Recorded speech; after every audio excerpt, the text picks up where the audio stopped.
Welcome to our channel. Today we how to disable FordPass connected vehicle services, complete guide step by step clearly.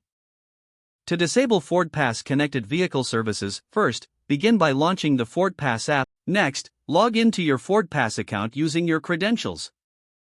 Once logged in, tap on the vehicle icon at the bottom of the screen. Choose the vehicle you wish to disable from the list of connected vehicles. After selecting your vehicle, tap on the Settings option. Scroll down to find the Connected Services section and select it.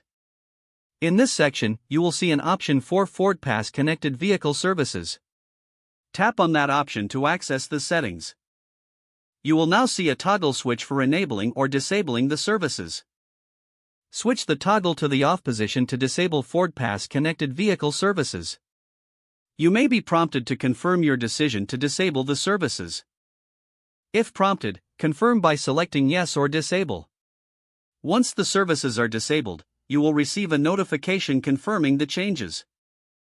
Make sure to check your vehicle status in the app to ensure the services are no longer active. If necessary, log out of the app to finalize the process. Reopen the app to verify that the FordPass connected vehicle services have been successfully disabled. If the page does not load, refresh the browser or try again in a private or incognito window. Make sure you are using the correct email address, then retype it carefully to avoid small typos. If your password is not accepted, use the reset option and create a new strong password you can remember. Check your spam folder for verification or security emails, then complete any requested confirmation steps. Enable two-factor authentication if available to improve account security and reduce unauthorized access. After signing in, review your profile details so your contact information and settings are accurate and current. If you see an error message, note it down and try again after restarting your device and internet connection.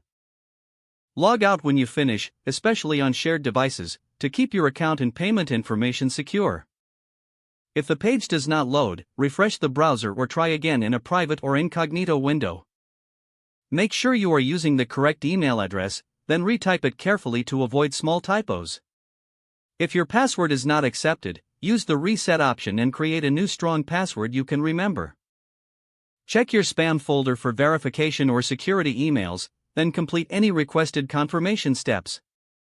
Enable two-factor authentication if available to improve account security and reduce unauthorized access risk.